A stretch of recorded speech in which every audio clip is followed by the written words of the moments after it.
Morning. Oh, sorry. No, good afternoon, everybody. We'll get started in a minute or so. We'll just let everybody join, and then we'll all be back to get started.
Cool. Okay.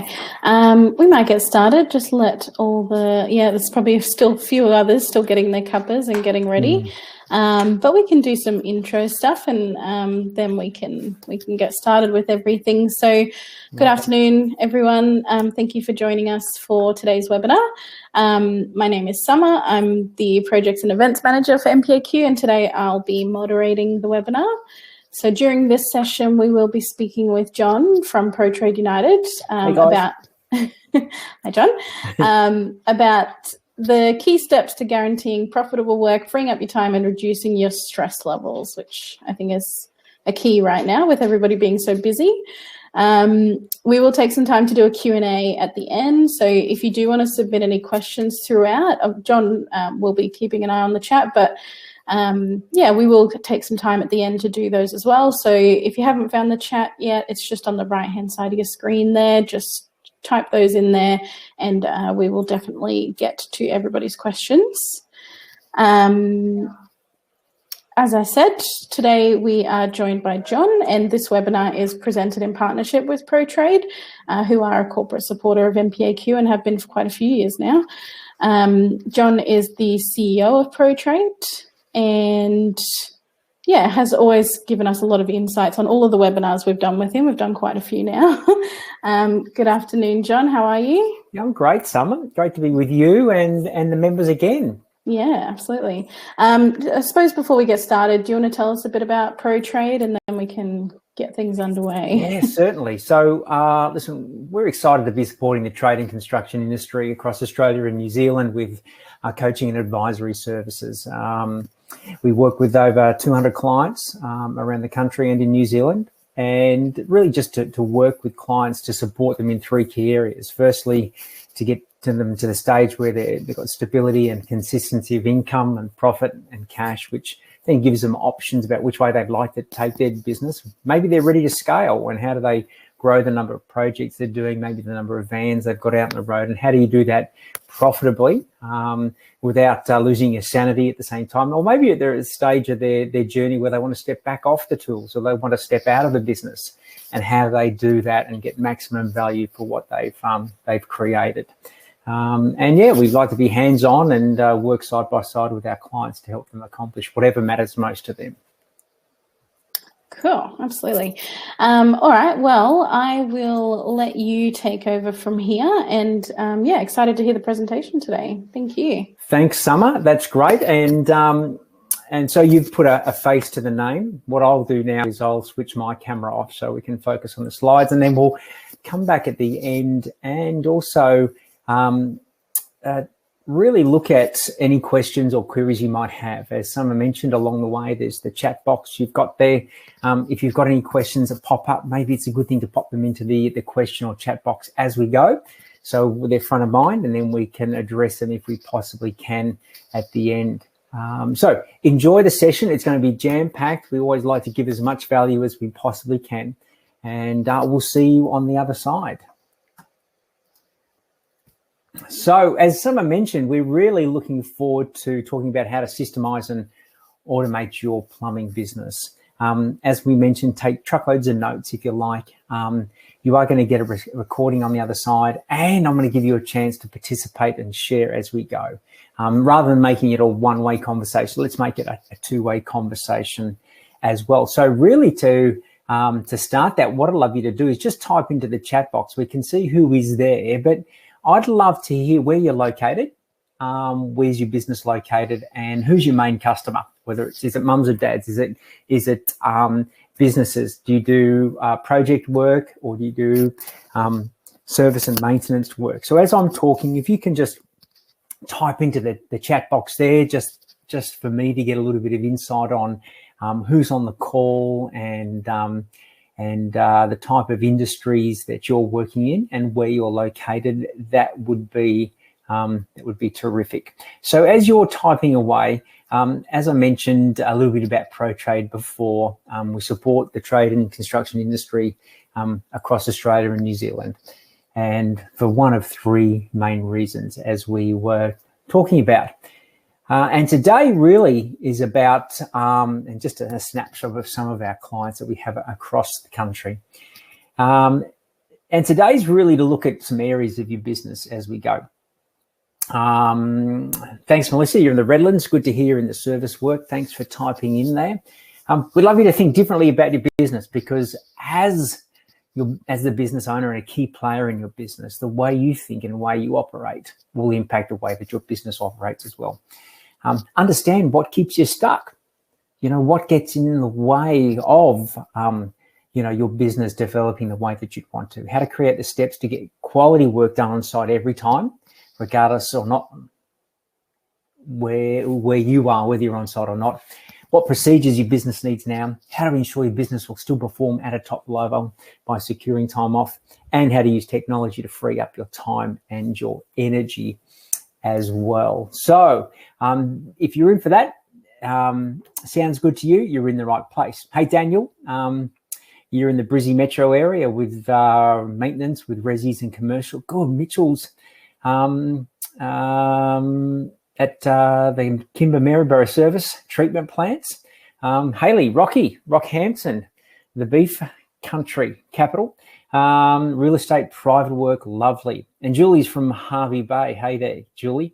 Clients are domestic and commercial maintenance. Renault's new build, so a bit of everything. Gail's dropped in from Mackay. Good on you, Gail, in property maintenance. And g'day, Robert. Robert's jumped in from Cairns, and Rob and I know each other, so good to have you on the session there, Rob. So let's all agree that things are changing pretty quickly in the world, yeah? We are faster than ever, and last year and this year, whatever's happening around the world and locally is being proven. So we get to choose, are we evolving along the way? Is our business and ourselves evolving to manage the speed of change? And that's where we like to work with our clients, to assist them on that journey. Because if you evolve, you're going to be moving with your business and the industry and the times. And unfortunately, the alternative is extinction. And yes, we have seen some businesses who have really been quite challenged over this time because they haven't chosen to change or to transition or update along the way. So today's really about having a look at how you can also participate in that aspect. What I'd love to hear from you guys is we're going to be talking about systems and procedures and how to secure a bit more time off in your business, have a free-flowing business that provides you with results with ease and flow. Right now, what are some of the headaches that you're experiencing? Where does your business feel clunky? What are the majority of, say, your phone calls about? Not necessarily phone from your business, but if you've got challenges with your team, or what are the problems that continue to show up in your business, can you just type that into the chat box as we're going through right now? I'd love to hear what are you dealing with. If you've got too much business and can't find the right people, that could be a challenge. We've got plenty of our clients at the moment who don't have any shortage of work. They have a shortage of quality people. Love to hear where do things keep showing up that are are causing you frustrations. Maybe you've got a what pisses me off list about what's going on in my business right now. I'd love to hear your comments. What are you experiencing right now as a challenge? Because as you're typing into the box, what we tend to find is the biggest challenges show up in one of three places. Usually it's winning the business, winning new business at the right margins. So it's in your marketing and sales. Secondly, it's around financial management or cash flow headaches. Or thirdly, it's around people management. Yeah. So it's those three areas where the biggest challenges continue to show. So as you're thinking about that, type that into the box when you get a chance, because I'd love to hear what you're experiencing, and we'll keep it anonymous. I don't have to mention names on this as well, because you might be pretty proud about yourself in that scenario. Because one of my favorite mentors, Jim Rohn, says it doesn't get easier, just have better skills. Life is not easy, business is not easy, but you can. So don't wish it was easier, just wish for better skills. And what I want to share with you are from, the businesses that we have worked with over the last 15 to 20 years collectively, that the biggest barrier to change is not external, it's internal. It's you. And if I had the camera on, I'll be looking straight at you and saying, yes, you are the barrier. As I have been the barrier in my business to producing the results I know we've been truly capable of.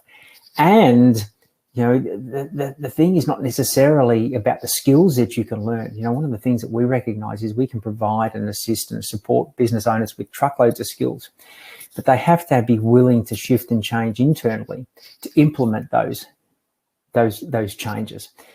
For example, if I were to suggest that you take a little bit of time every week out of your business to work on your business. You took half the day where you turned the phone off. Yeah, you didn't check emails. And yes, you might not be on the tools working out generating income, but you use that time to work on key aspects like writing systems and working on your financials and building relationships and other aspects. The biggest thing there is it's not complicated. It's quite simple. But it's very challenging for someone who's been used to being on the tools 5 days a week, 6 days a week, to actually take time out of the business to do that. So that's not an external challenge, that's an internal challenge. Yeah. When it comes down to people, we've all had people in our businesses, and you may be experiencing this right now, where they are not contributing to the business. They're actually costing you money. They're a dud hire, or their attitude sucks. The right thing is to let them go. But then as you go to, have the conversation with them, the internal side chatter goes, you know what, they're a good person. They've got a mortgage, they've got kids. If I let them go, what are they going to do? And I'm not saying it's wrong. I'm just saying that that's what you're dealing with. So it's not an external situation. It's a internal challenge as well. So if you can get that you are the source of greatness in your business, you are the source of change, then if you go to work on you, often the rest will take care of itself. So here's I always say, are you really ready? Are you really ready to create a business that can operate without you being there all the time? Because that's the area to work hard on. And if you are, let's go to work. So some evidence of some processes that may be absent from your business. If the phone rings all day for the wrong reasons, you're stuck on the tools, feeling like you have to do it all if you want it done right.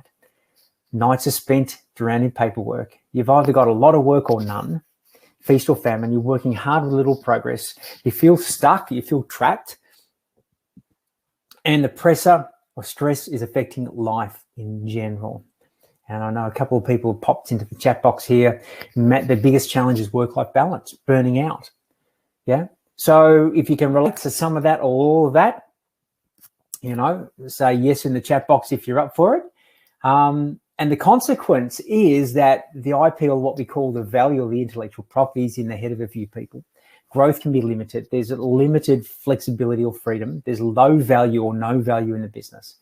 Relationships are with only a few people. And then you get major frustrations asking the question, is it really worth it? So the clear benefits as we progress, guys, is to have an increase in income with profits through productivity and systems.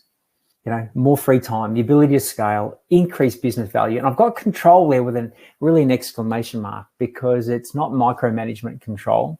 It's the business feels like it is under control. And that's really where we want to head to. So one of the things that I want you to play the game with today, you want to create a bit of a game here, is that for what purpose do you want extra systems and processes in place? Yeah, we want to think of the outcome. What's the real context? Why are you here? What are you on this session for? Do you want to create greater time for yourself? And we call time a currency. A lot of people think business is all about money, which is one form of currency. But there's another form of currency, and that's time available to spend on areas that matter most. And that may be with your kids as they're growing, on your health, with your relationships, on hobbies. Business is part of your life. It doesn't have to be your whole life. Do you want to grow financial profit? Do you want to develop your team? Do you want to build business value? Do you want to step out of the business and, have what we call a succession plan in place? Are you thinking about possibly selling? And that's totally possible. Or maybe just have flexibility of choice around how you run your business. So maybe, if you're up for it, type in the chat box, for what purpose are you on this call for? For what purpose would you want to put systems and processes in place? Love to hear what you're thinking at the moment. If you can create anything in your business, then what would that be? So as we go, think about it and type it into the chat box as we go. So here's the game. I want to create a game, as I said today. Imagine you book a 3-month trip away from your business.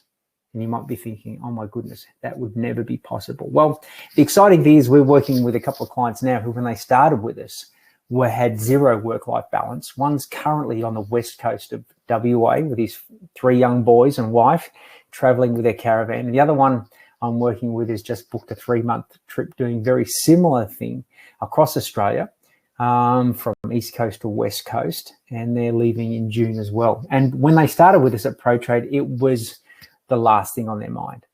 Yet here's the game I want you to create. You have 3 months. So we are now sitting in mid-May. So it's mid-May, June, July, August. It's mid-August, and you're going to take 3 months away from the business, off the grid.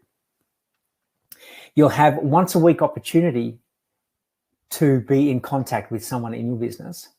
You can see the financials and a scorecard and schedule of the jobs via a limited internet. And you've got 6 months to prepare. So maybe, as I said, it's a 3-month trip, but it's 6 months away, Here's where we're going to go. So if you're up for taking something like that on, it sounds exciting to you, a little bit nervous, a little bit scary, then you're in the right place. So let's go. So first and foremost, think about what's your current approach. What's working, what's maybe not working.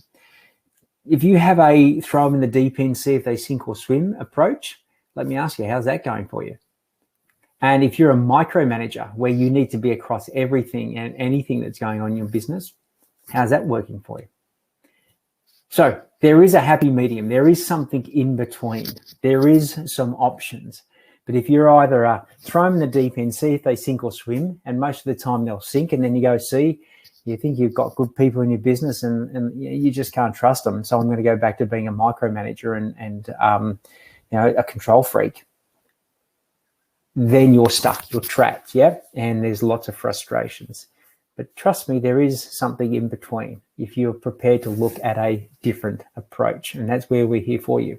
First and foremost, you've got to take ownership. Here's the deal. You've got to be 100%, take 100% responsibility for everything that shows up in your business. No longer can you blame the staff, blame the customers, blame the suppliers. Because when you take 100% responsibility for everything that shows up in your life, you can change anything in your life, whether that's personally or in your business as well. But that's where people get stuck. They'd like to be able to point the finger, to blame, to make excuses, to justify why their business is the way it is.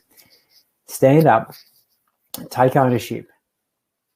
It's simple, not easy. And when you do, that's when miracles and a real shift can happen. So where do you look? Here's a quick example for you. When something in your business doesn't go to plan, I call it a breakdown. Before you point the finger and blame someone, 2 questions I want you to ask. Firstly, has a system, a procedure, or a checklist been written for what you wanted that person to do? Do they have a step-by-step recipe to give you the outcome that you're looking for? And if the answer is no, well, where do you look? It's called the mirror. You look in the mirror and say, yep, I own this and I've got to create something. If you've got a procedure, a checklist, and it's been written, has it been fully communicated and the training and practice being done for that person to succeed in their role? And the answer is no. Well, then look in the mirror. Now, here's what I've really got and understand about 99% of people. They want to show up every day. They want to do a great job and they want to be acknowledged for that. People want to succeed. They want to progress. They don't want to fail. And as a business owner or a business leader, are you providing your team with the tools to help them succeed? Now, what's been shown is that only 4% of the time when a breakdown or a stuff up occurs is it a people challenge. 96% of the time it's due to a lack of procedures, systems, checklists, and training. So take that on board and have a look at what could be possible in your business. So the steps we're going to cover off on today, we're going to do a broad overview to give you something to get started on. We're going to talk about the plan, the people, the processes, how to prioritize the rollout. Look at the productivity of your business, how to practice and prepare for what ifs. So let's get going. Create the plan. So we talked earlier about what is the outcome. Now, what is the outcome that you're wanting to accomplish? Whether it's more time in your business, better work-life balance, maybe greater profits, maybe less stress, less pressure, a business that flows. You want to build value, and for what reason? You want to have a real purpose and a reason for that. Because when you've got a big why, the how can flow a lot easier. You need to be able to create and engage your team in the plan. You've got to look at time frames that you want to create this. And as I said, let's play the game. You're going to take 3 months away from your business. You've got 6 months to prepare. And then we can have a look at the process. Yeah. So there's some considerations, some questions to ask yourself in creating a plan to systemize and automate your business. What's really important after you've really clear about your outcome and why that's important is you need to engage your team. You want to paint the picture about why you're creating all these systems and processes within the business. Because when you implement change into your business without giving your team the right context, it could land as an inconvenience or extra work. And so what you have to understand is then when it lands in with your team, it's either an inconvenience, an opportunity. What do you think they're seeing change in their business as, in the business as? Probably more an inconvenience unless you highlight all of the opportunities. So you want to engage your team. You want to let them know what the journey is about creating a more valuable business that has less hassles, less errors, less callbacks. It's more profitable. Profitability. And, part of this is also explaining the business model to your team. I'm a big fan of sharing with your team how your business generates income and how it loses money as well. I think every team player needs to understand what gross profit means, because, you might be bringing in $100, whatever that number is. But as you know, $100 isn't going into your back pocket. There is a lot of associated costs involved with that, in particularly materials and the labor component. And how do you generate a greater gross profit for the business to keep it sustainable and long-term? You want to engage your team in suggestions. Ask them what they see the challenges are and how do we go to work to improve them. Involve them in helping you write procedures and systems. That's the key. Engage, and they want to help. They want to help the business do well. They want to make their job easier. And then acknowledge and reward the people who are, putting their foot forward and helping. I think really the key here is when you've got a team that are engaged in the success of the business, it makes your job so much easier. And it's totally possible. Then what we want to do is we want to map out the processes. A process is a recipe. I want you to think about if you've ever done any work in the kitchen, and you followed a recipe, and a recipe is a step-by-step process with ingredients and a method that gives you a consistent, a predictable, a repeatable, and teachable outcome. And it's how you want things done in your business. So what I understand is a checklist is really a step-by-step recipe. A procedure is a recipe.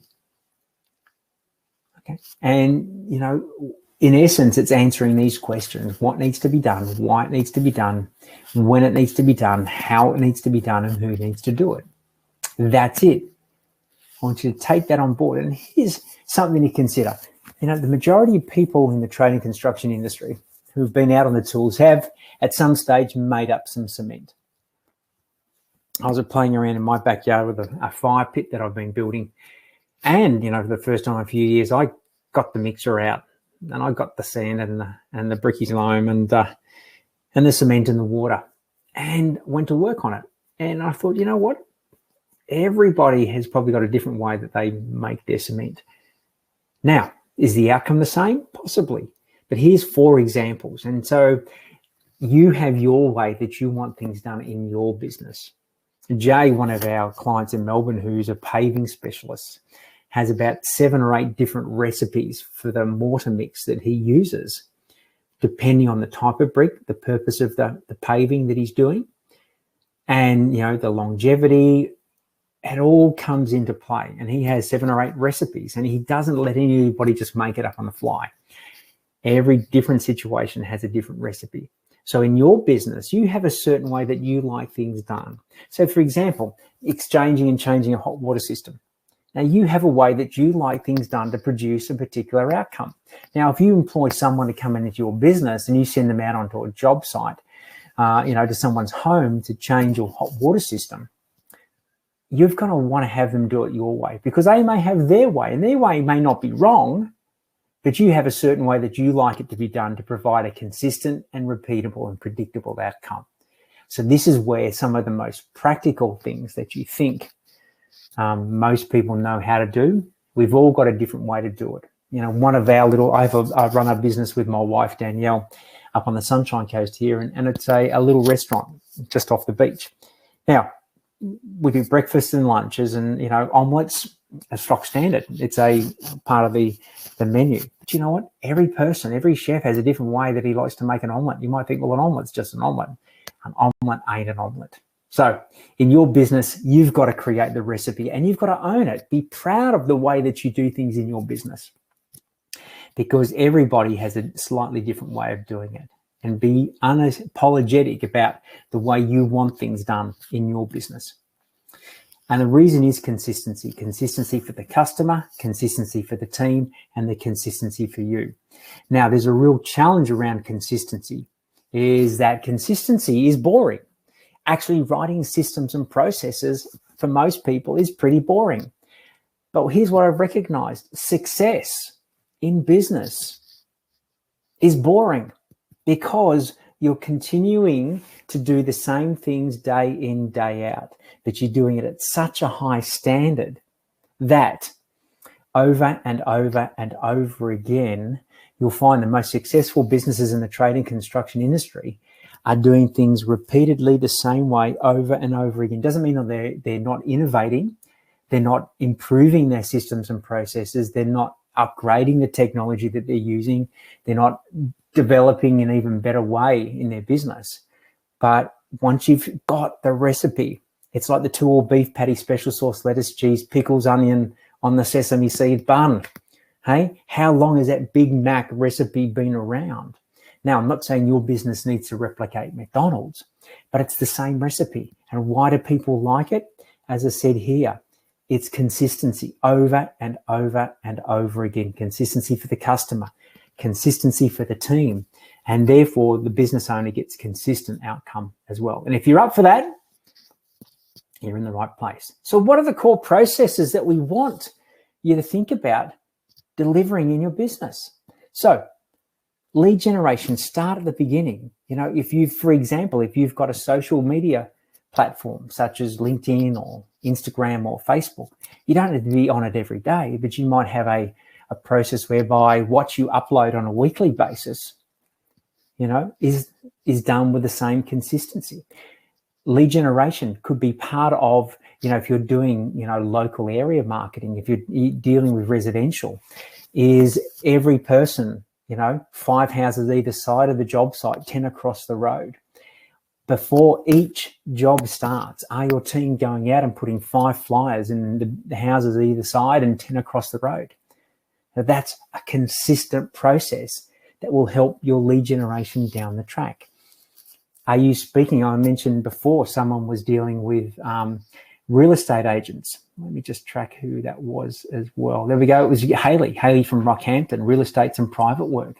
So is part of your process is having a system around connecting with your real estate agents or potential real estate agent clients, 4 or 5 a month, getting to know people, following up. So that's an aspect. Winning the job, how your phone is answered.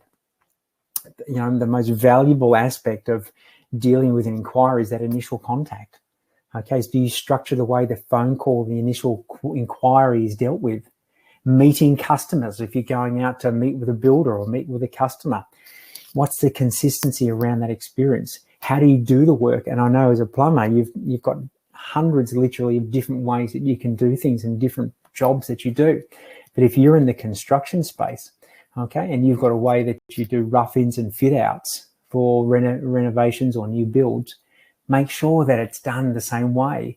Do you have a QA or a quality assurance checklist, post-job handover procedure? So again, we could dive into literally dozens in each of these areas. The consistency around your invoicing, when it's done, what it looks like, what's your follow-up in place? If you're looking for great people, what's your hiring structure? So it's not ad hoc. Communication, and that could be communication with customers. It could be your in-house communication. It could be your meeting rhythms. Training, developing, and bringing your team through. Do you have a structured way to upskill? And reporting. If you're the business owner, what's the little process that you have around looking at your reports in your business? What's in the schedule? Not just financial reports, but it could be anything to do with what's happening with your marketing, your sales inquiries, your conversion rates. What are some areas that you can create a recipe to get consistency in what you're dealing with there? And that's just a snapshot. Now, you might say, John, well, where do I actually start? Well, where do you prioritize? And I did a little video a week or so back, and we popped it up on YouTube. If you go to our YouTube channel, PROTRADE United, it's where do I develop systems in my business? And what I want you to consider here is that there are 3 key areas. Where are you most involved in the business? So, for example, if you're going to play the game to take 3 months away from your business in 6 months, where are you most involved right now? Yep. Are you on the tools? Are you on the tools and doing the quoting? Are you on the tools and doing the quoting and doing the paperwork? Depending on the size of your business, what I want you to think about is what can you let go of first? Where do you add the most value to your business? That's really the key. Where are the areas that you want to specialize and let go of, and what are the areas you want to let go of first?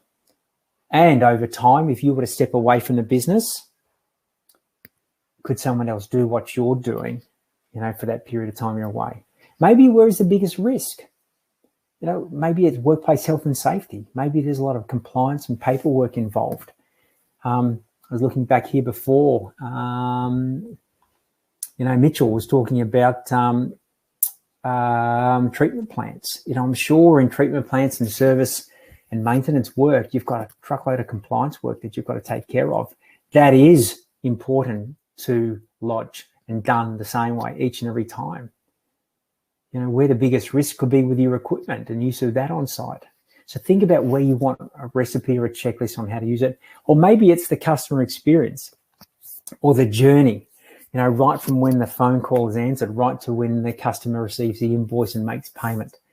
Your customers are your best salespeople. How do you make that a consistent experience for them? So there's 3 areas that you can consider putting in place some steps. Now, John Salmon, who's one of our master's clients, we've been working with him for 4 or 5 years now. I know he's heavily involved with master plumbers in Queensland. One of the things that we've done with him specifically was really look at systemising his inquiry process. So when the phone was answered, how it was answered, what was asked. and then put in place a series of questions to determine whether the person on the other end was an ideal customer. Now, what that did was it really cut down the amount of time that was wasted going out and quoting on jobs that they were never going to win because the person was just a price shopper. So we helped them put into place a really structured qualification process. So regardless of who answers the phone, they follow a set list of questions to determine whether this is an ideal customer or not, and whether it's worth going out and providing a quote for the customer. And what they're doing is they're eliminating the time wasters and increasing their conversion rate and therefore revenue and profitability as well. When the team were out on site, one of the things they really did was also work on aspects of their pricing so that the team could also upsell and offer extra services whilst in someone's home. Now, that was never possible before. They would have to rebook that in for another job, but whilst the team were out on site, they say, listen, let me look around, see if there's anything else I can support with. They can basically give a quote out on site. They don't need to talk to someone in the office and therefore add more value to their call. So just a few areas where systemizing and working on these procedures has really made a difference to revenue, profitability, and the customer experience. In a lot of cases, as I said, we talk about the word system or the word procedure, start with a checklist. And listen, this is a couple of examples that might be a little bit hard to see here. Andrew and the team from 100% Plumbing, they have a 21-step procedure on how to deal with the inquiry right at the very start, which goes right through to the very end. And Andrew knows in his business, if there's a breakdown, we talked about that before, when someone doesn't get the experience and outcome that they're looking for, then they go straight back to the checklist. They go straight back to the 21 steps. And then here's one of our electrical clients, very similar. It's like, here's the deal, guys. It doesn't matter whether you're a plumber, you're an electrician, plasterer, painter, builder, landscape garden mechanic, tiler, paver. The concepts around business processes are identical. And one of our other clients, Dawson Electric, they took on the same approach and they have a very simple 21 steps. Now, if there's one thing that you could take from this little session today, guys, is go back to your business and create your own 21 steps. Or it could be 15 steps, or it could be 32 steps. It doesn't really matter what the number is. But if you walked through and created the dream customer experience, what does that look like? And that's a great way to create a recipe. Next, we want to look at productivity, because yes, you might have systems and procedures in place, but profit leaks are there. And what we want to ensure is that if you're away from the business, you want to create a bit more freedom, that you're really clear about where the profit leaks are in your business. And unfortunately, in your profit and loss every month, there's never a line item that says profit leaks in the last 30 days came up to $14,650. But the biggest leak is in labour productivity, okay, particularly on site and the number of hours that people are billable for. And we want to measure what matters. So the things we want to measure is what we call your labour efficiency. Now, if you want to get more productive and utilise systems to help you with this, have a look at how many hours you're paying your team for. So let's say it's a standard 38 hours. How many of those 38 hours are actually billed to a job? Yeah, so then you can generate and have a look at what is the revenue per employee. Now, if you're paying someone for 38 hours and they're only billing 30 of those hours, then you've got 8 hours that are unproductive. Now, you might not get to 38 out of 38, but the benchmark we have is around 36 hours, allowing for a little bit of downtime and meetings and admin, etc. It's about looking at that. And you can't measure you can't improve anything that you're not measuring. You might measure gross profit per van or per project or per employees. Things around systems and procedures. If you have a look at all of the errors and callbacks you've had in the last, let's say, 5 months since the start of 2021, and if you had a look and created a list of all of those and had a look at what was missing for that to take place, create systems and procedures around that. Having a look, if you're in the construction space, the on time, on budget completion, you've obviously added or allowed an X number of hours for a project or a construction job, okay? Did you complete on time and under the budgeted number of hours? You may want to measure overtime. If you're paying a lot of overtime in your business that's not being paid for by the customer, you want to have a look at what's going on there. And are your team being as productive as possible? And here's the thing, you know that there's some wastage in your business. Every business has it. But are you ready to drill down and really have a look at what's going on? Because combined with the systems and processes that we've been talking about and being rigorous around your labor productivity, the two of those together will create an amazing business. So the productivity leaks could show up in a few areas. It could be around your scheduling. It could be around accountability. It could be around coordination between the team in the office and out on site. It could be unclear documentation, unsafe sites. You have poor logistics, or you don't have the materials, or there's trips to the supplier throughout the day or throughout the week that weren't scheduled for and can't be paid for. Maybe you got too much overtime happening. So there's just a few things that could be damaging your productivity, whereby better systems, better processes allows you to be more effective on the job. We then want to have a look at practicing. And we've talked about, when there's a breakdown, firstly, the question asked, has a system, a checklist or procedure been written? So if the answer is yes, good stuff. But have you done some practice with the guys? Have you ensured that they're clear on how to do what they're expected to do and succeed at it? So if we go back to the game that I talked to you about, in 6 months' time, we're taking 3 months off. And you want to put to the test some of the procedures and checklists that you've put in place. What I'm going to suggest you do is start with 1 day a week. Unplugged. Yep. No one from the business can talk to you. Phone off, email off, and then make it a Friday so that on Monday you can connect with the team. Find out what worked, what was missing, and what you need to put in place to ensure that the next time you have a day off, then things will go a lot smoother. And by the way, just having this 1 day off, I think you'll find the benefits for yourself personally will be amazing. If it's something that is foreign to you, to take time out for yourself, to rest, recharge, recreate, that I trust when you put this in place, how much more refreshed and how much more of a better leader you'll be on the other side. Yeah.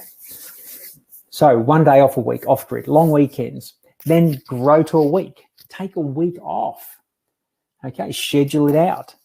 Practice. Imagine that you're not there. What worked, what didn't work, where were the breakdowns? Then review the situation and respond accordingly. By the way, it's not just giving you more preparation, but it's also giving your team a chance to show you how well they can operate without you being there. And the key thing is to acknowledge and praise, when things go really well, and take 100% responsibility when things don't go to plan. Okay, you don't want to come back from, this practice time and blow up at everybody if it doesn't go to plan. Okay, you've got to come back and go, yep, okay, I take ownership, 100% responsibility. Let's move forward and see what we can do to ensure it doesn't happen again. So Andrew, as I talked about before, he has really worked on things like his vision, his core values, his 21 steps. And Andrew, when we first started working with him, was, quite stressed, quite under pressure, a lot of anxiety. And it was because he felt that when he wasn't there, the business was not performing and would never perform. So bit by bit, he worked on his software, he worked on some procedures, he worked on pre-builds so that the team could invoice out on site. He spends a couple of hours every week with his team doing some training on procedures and systems. And he says, yes, there's a couple of hours out of the week where they're not actually billing work, but you know what, that makes up for the productivity and the profitability of the business for every hour after that. And so the consistency around that has made a huge difference. And as I said, he had to change the way he thought about his business and the way he operated to change the results his business was producing. And then last but not least, in our 7 steps, you want to prepare for what ifs. So what I mean by that is look at, it's not a matter of if things will go, pear-shaped in your business at some stage, it's when. So it's always about preparing in advance, and that's being proactive. It's preparing in advance for what could possibly go wrong. So you think about, particularly, I look at the area where most businesses neglect to have a procedure, and it's around dealing with a customer complaint. So think about it in your business. If you had an unhappy customer ring up today, you may have a way that you deal with it, but do everybody on your team have a clear understanding of what that procedure is? Because an unhappy customer is an opportunity. An unhappy customer just likes to be heard and wants a solution. And 9 times out of 10 will come back and use you again if they felt they were heard and their challenge was dealt with quickly. So that could be one area. So you might want to say is, what happens if I go out on site and out to a job and I don't have the right parts and materials? What happens if the customer expected one thing and we delivered another thing? What happens if there's a breakdown in communication between the team in the office and out on site? What happens? And you just go, what happens if, what happens if? And I think if you were to sit down with your team, as I mentioned earlier, and got their input to say, okay, let's list out all of the challenges we've experienced in the business in the last 3 months. Let's sit down. And it's not a whinge, it's not a moan, it's not a complaint session. You got to really clearly say, this is not about whinging, guys. It's about having a look at how we can make your job easier, how we can help you succeed in what you do, and take ownership to change and move things forward. Yep. List possible solutions. So let's play the game that you're away from your business for a day, then a week, and you're going to play the game to be away for 3 months. Think about all of the what-if scenarios, list all of the possible solutions, and then have someone who can be the go-to person. So when you're practicing 1 day off a week, have a go-to person. So it could be a team leader, supervisor, project manager, office manager. It doesn't matter, but as long as someone can be the go-to person and they're up for that challenge, so that you can have one person to make a decision if there needs to be made. Set your team up to win. Remember, as a coach, if you take on the role that you're the coach of the team, you look at a football coach, and I follow AFL. I'm an ex-Victorian, but the AFL coach doesn't sit there and point the finger and blame. They take 100% responsibility and say, what can I do to help my team win? Yes, at the end of the day, they have to deliver, but they are always looking at ways to help their team stand out and succeed. And the last but not least there, it's always remember who is ultimately responsible. And that's the gig. That's the gig. So how do we make it easy? So as we get towards the tail end of the session, I've just got a few little things that I think are really important to help making the writing of procedures and systems really easy. Every phone has a voice recording system. I'm not a really quick typist, but I can download verbally what I want to happen in a system. So I then pass it on to someone to type up and write. So if I think, we've got a problem with that, we need a gap to explain that, let's voice record some things. I'll send it to my PA. She'll type it up. I'll review it, and then we'll implement it. You might have someone sit beside you as you go through. If you're, say, for example, in the office and you're going to bring on someone in the office to help you, you might have them help you write the procedures and systems. So they sit next to you, type up as you download. We've got video cameras on all of our devices now. If you've got ways that you want things done out on site, for example, you list all of the most popular ways you want things done, from taps changed to hot water systems to unblocked drains, you name it. Then go out and have someone, one of our teams took on, they had their key guys strapped a GoPro to their chest. And as they were doing the work, they were describing and also filming at the same time. And they created a whole training library of the work that they were doing. Hey, it's not a Steven Spielberg production, but it's better than nothing. And I want you to think of progress, not perfection. Yeah. Some automation. If we're talking about automating and being able to smooth out and streamline your business, I want you to think about the software and technology that can be used for CRM, which is your customer relationship management. Where do you store all your inquiries and details of your customers? Your scheduling, your invoicing, customer service, quality, monitoring that, keeping your records, having team meetings and communication. There's ways that you can use technology now to be able to streamline a lot of processes to have them happen with less hassle and less effort. Now, technology will not write the systems for you. So the key thing to consider is that if you want a better business, tech will help when you're really clear about what you want the tech to do for you. Some of the things that we've working with clients on, some of the job management software such as Simpro and Tradify, just to give you a couple. Xero is obviously well known for the way that it helps businesses manage their back end. Debtor Daddy is an automated debtor follow-up system that sends emails to your outstanding paying customers for you. You don't have to be the person on the phone. It does it. It links in with Xero. MailChimp is a software that allows you to send, quality emails and newsletters and communication to customers in a bulk way. And that's just a snapshot of the way that we're working with customers to help them get some automation in their business. We're heading into the digital decade. The next 9 to 10 years, you'll see an amazing digital transformation where those people who are stuck with in the paper world will and most possibly be outrun by people who are growing up with technology in their hands. If you think about the people who were born from 1995 onwards, the last 25 years, they've basically grown up with technology in their hands. So they're now thinking when there's a problem, I'm sure there's an app or a software solution to help us with this versus how do I do it myself?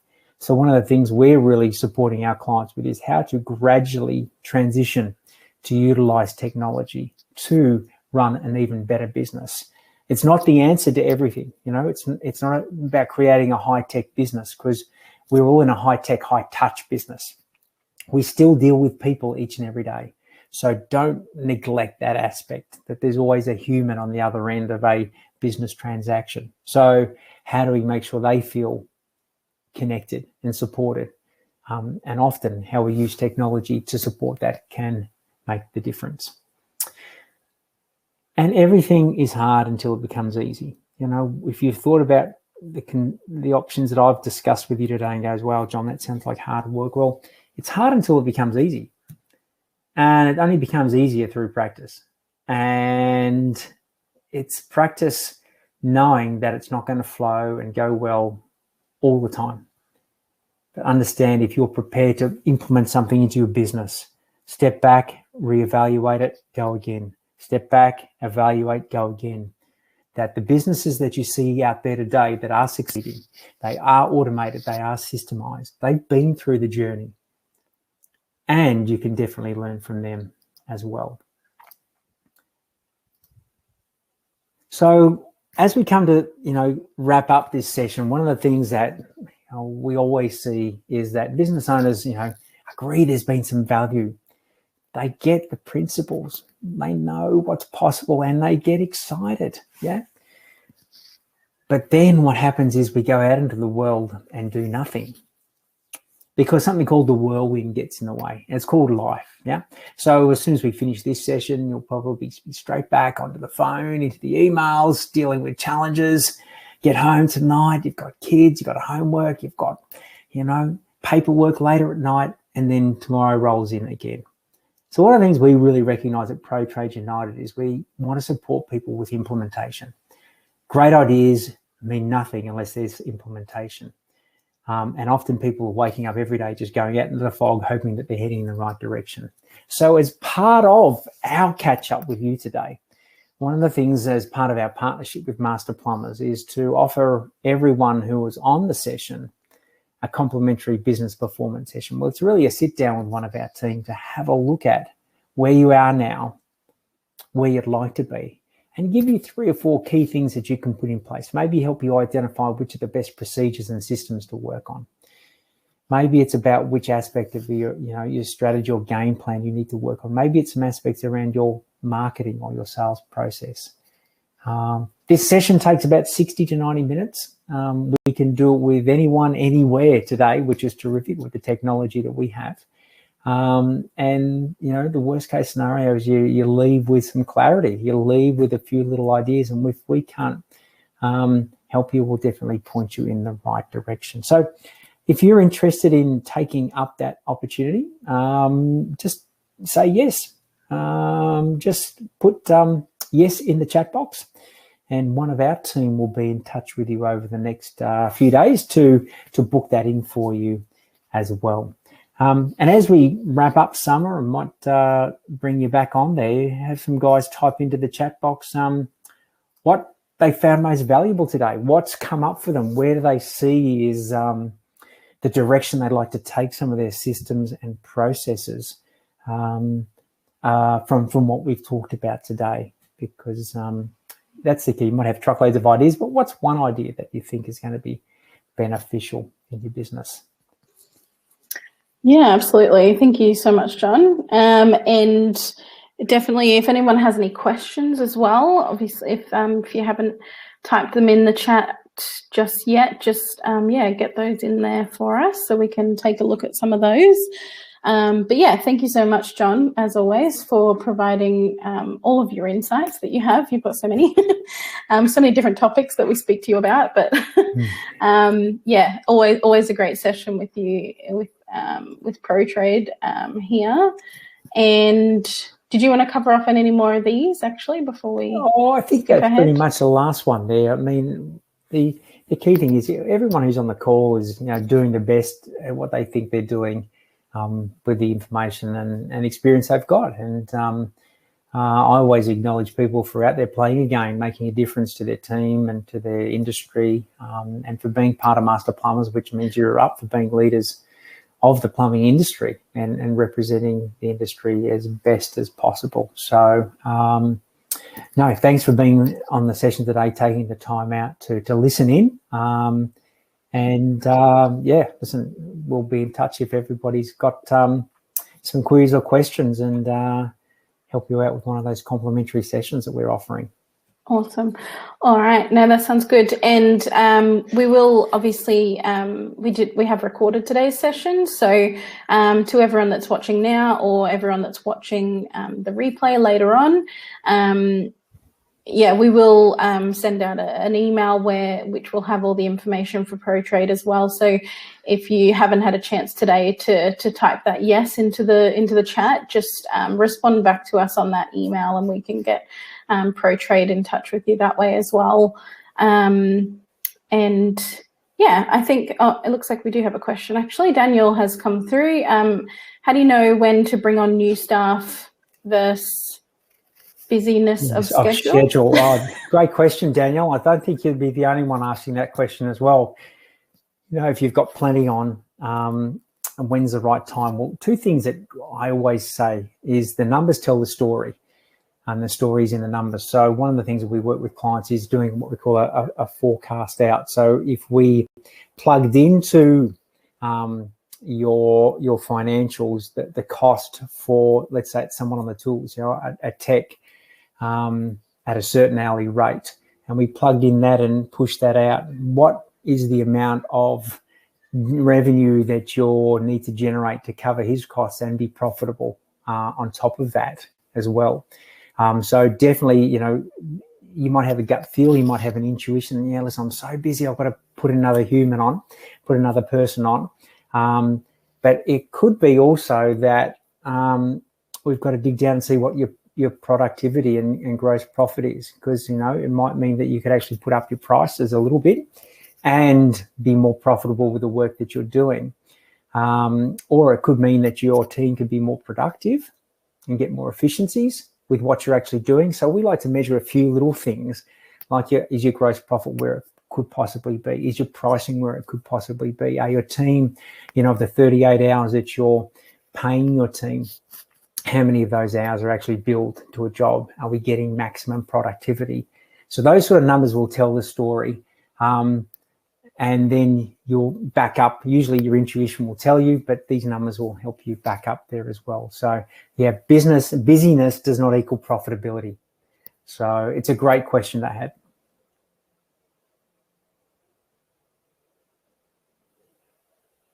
Sorry, I was on mute. And awesome. And it looks like we thought it was Rob. It's actually Tracy. Yeah, Tracy. But yeah, he will respond. Tracy's there on Rob's behalf. Good on you, Tracy. She's just incognito. Well, I know the guys up in Cairns are making up for all of the time they lost with the torrential rain. They had a month or so back. We've got a few clients from Cairns, and yes, they were just torrential rain for about 2 weeks solid. So playing catch up there. Awesome. Yeah, definitely.